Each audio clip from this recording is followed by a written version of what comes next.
because of pre-existing conditions. You cannot be, your rates cannot go up dramatically and be denied coverage because you develop a condition. There can be a cap on lifetime expenses that you do because you develop an illness. Young people can stay on their parents' health insurance until they're 26 now.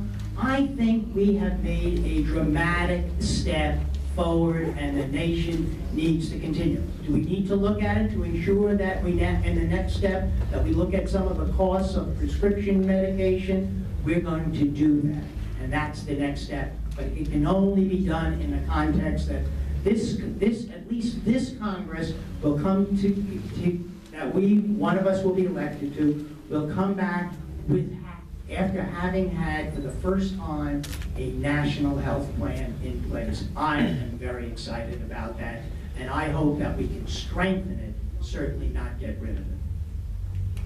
Thank you. Mr. DeLong. What do we want in healthcare? I think we want three things. We want improved access. We want everybody to have access to healthcare. We want it to be more affordable than it is today. Right? Year after year, significant increases in our insurance and other healthcare costs. And we want to maintain or improve the quality of healthcare we have access to. So how does the Affordable Care Act, or just our healthcare system in general, how's it doing? Well, first of all, I think that we can honestly say that I think that the Affordable Care Act is going to improve access to health care. So I think we can do more, but I think it meets that criteria. Alan mentioned a couple of things, not being able to discriminate on pre-existing conditions, being able to cover family members till they're 26. So I think it provides some good things. Does it make health care more affordable? Absolutely not. The nonpartisan Congressional Budget Office says it's going to add $1.8 trillion over the next decade into the healthcare system in cost. Your cost of healthcare, our cost of healthcare, is going to increase dramatically if we don't make changes. Third, I'm very concerned about the quality of healthcare. As I talk to doctors as part of this campaign and healthcare administrators, they tell me they're very concerned. You read articles in the paper and in the news, you hear that fewer doctors are going to take Medicare patients because the government's not going to pay them enough. It's not going to cover the cost of delivering the service. So we do need to make some changes in our healthcare system, but we need to keep our eye on those three things. Improve access, make it more affordable, and maintain or improve the quality of care. Those are my goals. Thank you. Thank you. And I have another question now, entirely different, much closer to home. As a member of Congress, what would you do to ensure that Long Beach receives enough federal funding to clean up the environmental impacts of the ports of Los Angeles and Long Beach, including funds for infrastructure, roads, freeways, bridges, and dockside rail systems? I feel like we'll be in agreement on this one too. I mean, it's your representative's job to fight as hard as they possibly can to bring money back to the district. I will fight very hard to do that. I'm very knowledgeable about the port operations. I'm the vice chair of the Alameda Corridor Transportation Authority. I spent a fair amount of time in the Port of Long Beach. Was involved in the Clean Truck Program, which has reduced pollution greatly over the last few years. We are absolutely heading in the right direction at the Port of Long Beach. We've had more reduction in emissions during my 6 years on the City Council than we have at any time during the tenure. Certainly didn't do that single-handedly. I'm not suggesting I did. We've got a very strong mayor, and Mayor Foster pushing that agenda. We've got a great group of port commissioners that have taken on as a high priority, as well as the executive management over at the Port of Long Beach. They're absolutely heading in the right direction. But candidly, while we will fight for federal dollars, I also feel a commitment to you as taxpayers and not to spend any taxpayer money we shouldn't. Port of Long Beach is doing pretty well, needs to maintain its competitiveness, but they should also be able to fund a fair amount of those projects. They have $3 billion worth of projects over the next decade at the Port of Long Beach. I think the federal government needs to play a role, the state government has played a role, and the port needs to continue to play a role. We have exciting times for our port. It's going to grow, it's going to grow green, and it's going to create more jobs and more revenue here in our region. Thank you. Well, I'm glad that Gary, over the last 6 years, and I agree, has done, and the city of Long Beach has done a lot to support the greening of the ports. But let's talk about the reality of what took place. In 1992, I walked my district when I was running for city council, and people told me about the black soot that was in the window. And I learned about that, and I learned that we had a public health crisis in this district, that we had the highest asthma rates in the state, that we have pulmonary disease at high rates, sometimes up to 5 to 6 to 7 times above what would be a safe level, and that the closer you live to the ports, and the closer you live to rail, and the closer you live to a freeway, you were in trouble. When I first got on the council, my first issues were to clean up that, to cover the coal piles, to do things to protect the citizens of Long Beach. And people told me, you can't do that. That's a state and federal issue. These are not things that the city can do. I kept fighting. When I was elected to the state legislature, it was me that introduced bill after bill after bill to reduce the pollution, to put a container fee to pay for this, to ask those that were polluting and killing people to pay their fair share. I fought for it, and then the ports, everyone fought against me. Everybody. But after doing this for 10 or 15 years, the ports changed their business plan and agreed that you can have sustainable development and put reduction of pollution. Well, we still have more to go. The federal government has a major role in it. We cannot control the rail system. We must have that work done by the federal government. We must reduce this pollution. We have an opportunity to be the logistics center of the world, but the one that has zero emissions and no pollution, and I'm going to fight for that. I've been fighting for it for 15 years, and I'm going to continue to fight for that. Thanks. Thank you. I'm going to ask you something similar in a way. Do you believe the current environmental protection regulations are too strong, too weak, or just right? I'm a great believer in, California has played a major role in the creation of environmental regulation. Regardless of what it says in the Republican platform, climate change is here. We are living through a great change, and with an investment and with promoting new green technologies and zero emission systems, we have an opportunity to leave this planet for the next generation and the generation after us at least as clean, or hopefully without destroying it and leaving it for them. So I think that environmental protections have a long way to go, but we must continue them. There is no national energy policy at this moment that really takes into effect that we, both at a national security level and also at an environmental level, that we need to get off carbon-based economy. We need to have a plan to do that. It needs to be done in a way we do not want to hurt citizens as we do it, but we must start to invest in that. And environmental protection, if we give up environmental protection, especially around air quality, heaven help us, because we're not thinking of our children and our grandchildren, because that's really what's going on. Once we destroy the planet, there is very little left for us, and we can have both. We can have sustainable development, and we can also have a clean environment. We have to have the highest standards, and we have to invest and move our government to make those kinds of investments, and the federal government can be helpful by targeting those investments. We've got to move. I agree with Gary that a lot of it will be done by the private sector. It will be done, carried out, and implemented by it, but we've got to hold the line here and say, especially for those that live in Long Beach and realize the tremendous pollution that exists here, that we are foolish if we don't support these kinds of regulations. So I think the question was, do we have too much, too little, or just right for environmental regulation? Well, I think it's all of the above. We'll talk about the port for a minute. Alan talked about this dust on the windowsill. What maybe he doesn't know, because he went to Sacramento, is that dust was still there when I was walking precincts in 2005 at Bluff Park in the Peninsula. Now, Alan did a good job. He did get started. He did bring this issue forward, I think, more than anybody else in the early days. But don't think these changes were made up in Sacramento. They absolutely weren't. We don't know what they do in Sacramento, but it wasn't this. These changes are made at a local level. This is Mayor Foster, who's been a hard driver. It's been his city council, which I'm a member of, and it's been an outstanding team over at Port of Long Beach. We have done more in the last 6 years than the 50 years before that. It's amazing what's happened. But these are local initiatives that are done on local level. But I do want to give Alan credit for getting the ball rolling. Now, in regards to change, frankly, I think you're going to see more environmental regulation at the Port of Long Beach in the future, not less. They're doing a great job. I don't mean to be critical, but you know, we're going to step it up, and I think they're going to rise and take it to the next level as well. I see a zero-emission port. Maybe not in our lifetime, might be the next generation, but they're absolutely going to get there, whether it be on-dock rail, whether it be zero-emissions vehicles. We will continue to use technology to reduce emissions from port-related operations.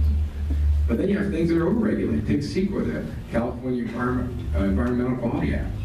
In an opinion editorial recently by 3 governors, 2 Republicans and a Democrat, not that that matters, but it was Wilson and Duke-Majan and Gray Davis. They talk about how it was a great act in the beginning with wonderful intentions, but it's been hijacked. It's been hijacked by special interest groups that now look for an ability to delay a project, to extort millions of dollars out of that developer or that port or that government that's trying to do a project, and they extort money. And we're not well served as a community when that happens. So what the governor said is, we need to review that. It had good intention, it's a good act, but some bad things have happened, let's revisit it. Thank you. I've got a question that's very different. What's the federal government's role in the regulation of medical marijuana? We're going around. We're going to cover it all tonight. Well, first of all, the federal government does have a role because it regulates drugs. And I think it does need to take a look at medical marijuana. It needs to take it off that highly classified, dangerous narcotic list, and it needs to downgrade it. It absolutely does. States are fighting this issue. City of Long Beach in the last couple of years have been fighting this issue. And the problem is a lack of guidance from the federal government. The federal government is being too strict. The country wants to go in a different direction. The federal government is not responding to that. The federal government needs to listen to the states and the cities and the counties, and it needs to modify its position on medical marijuana. I agree 100% with what Gary just said. I think the federal government should get out of the way and declassify medical marijuana as a dangerous drug. The people of California have spoken. They have said that medical marijuana should be allowed for people who have physical or who have prescriptions, who have illnesses. I think that it is unconscionable that the federal government gets in our way and does not allow us to carry out the people's mandate. It is the people's mandate that we're talking about. I also believe that state and local governments need to, once the federal government gets out of the way, to come up with reasonable ways to both protect residents and also to allow for the safe and secure way to have medical marijuana in communities. I think that's real clear. That's what I support. I believe Gary supports the same thing. I think we're both in total agreement. Thank you. Now I'm going to go around again. Under what conditions should the United States intervene in other sovereign nations? And we'll start with Mr. Lowenthal. I think we should be only intervene in other nations when there is a threat to our own national security is when we should intervene. I think we are a member of the United Nations. I think that we can disagree, we can talk about it, but if there's a threat to us, that would be the only conditions. I do not support the continued intervention in Afghanistan. I thought going into Iraq was a mistake. I think it's a mistake for us to think that we have to be the police people of the world. I think if there's a direct threat to the United States, then we can deal with it. In these cases, there was no direct threat. I do not believe that we should intervene. Mr. DeLong. I'll go even further. I agree with Alan. I think it absolutely needs to be in our national security's interest, and there needs to be a very, very tight link. There should not be a lot of discretion in that. I don't want people to use that and say, well, we had to go in because, and it's a pretty lame excuse. So I think we're on the same page. We're not the world's policemen anymore. We may have been at one time, but it's not our role currently. But we do have national interests that we do need to protect. I fully support that, but I'd be very, very leery about taking on responsibilities that aren't ours, particularly when we're at a time where we're deficit spending and we're borrowing money from China to go finance that war. I will tell you, I think that's crazy. Thank you. And I'm going to ask another question about overseas. Should we bring our troops home from Afghanistan? The question was, should we bring our troops home from Afghanistan? And my viewpoint is as quickly as possible. I said that, I second what Gary says, as quickly as possible. A lot of things you were It's getting boring. Do you support increasing the VA budget to take care of the returning troops who haven't been able to get the medical assistance that they need? Obviously, there's a lack somewhere. So do you support an increase in that budget?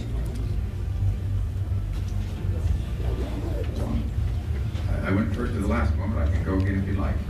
Pardon? I believe I went first on the last one, but I can go again if you'd like. Getting to be at the end. Well, and go ahead. Well, I think there are two parts, one of the question. I'm not really, and I'll be honest, that conversant on the VA budget to know whether it should be increased or not. But the part that I think that really needs to be done is, and I've seen, we have veterans that have served this country when they return to the United States are not treated with the respect that they need. They are not provided the services that they need, not just healthcare services. They need to be provided adequate and good healthcare services. But the unemployment rate among returning veterans is twice the average of non-veterans. The services, I learned a great deal that, this past year I tried to fight to try to upgrade the quality of schools, the structure of schools and the physical schools that are on bases. I learned that those schools are in very poor condition. We do not honor our veterans, nor do we provide them with the services that they need. So I'm not sure how you do it through the VA, how we do it together, but it is one of our national disgraces that we try to not really deal with the issue of veterans who return, who have serious kinds of issues about readjustment into the society because they've been under atrocious conditions, separated from their support systems, and now they have to return, and we're not providing them the services. So I'm a great believer that we need to do much more, whether it's just by raising the VA budget, I don't know, but it certainly needs to be across the board that we need to address this issue. Thank you. And Mr. Lowenthal, how would you engage young... That's okay. It is, for all of us. We owe an enormous debt to the men and women of our armed services who put themselves in harm's way to fight for our freedom. It is that clear. We absolutely have a responsibility of taking care of them when they come home. It's not a financial obligation, it is a moral and ethical obligation. If that means increasing the budget, we increase the budget. We do whatever it takes to take care of these individuals, and we don't equivocate. Now, back to the frugal part. Certainly I'm going to look at the VA's budget. I want to see, do you need an increase, or do you need to be more cost effective, or do you need to figure out how to do things differently? Do you need to use new technology? You need to explain your request to me on why you need more money to provide these services. But we will provide these services to the men and women that are coming back, absolutely, positively, whatever it takes. Thank you.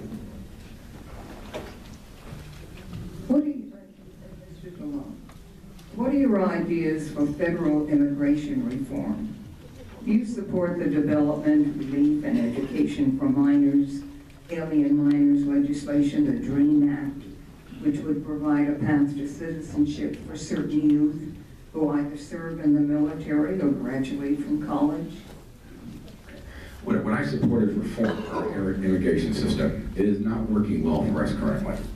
I think for illegal immigration, we need to do three things. First of all, we do need to do a better job of securing our borders, because if we don't do that, then the other things don't matter. We do need to take care of securing our borders. Secondly, I think that we need to provide a path to a work permit for those folks that are already here. I understand that there's some that feel they need to ship them back home. That's not reality. That's not going to happen. We need to take care of who's here. Giving them the ability to work and be a productive member of society is in all of our interests. It's in their best interest, but it's also in our best interest. We need to create a path to do that. When we provide that path, then we also need to hold employers accountable. So if there's a path to that work permit, then the employers need to make sure that those employees have work permits to work at those businesses. But we need to do it in a very humanistic fashion, and frankly, we need to be very pragmatic about it. So our goal is how to take these individuals, improve their quality of life, make them productive members of our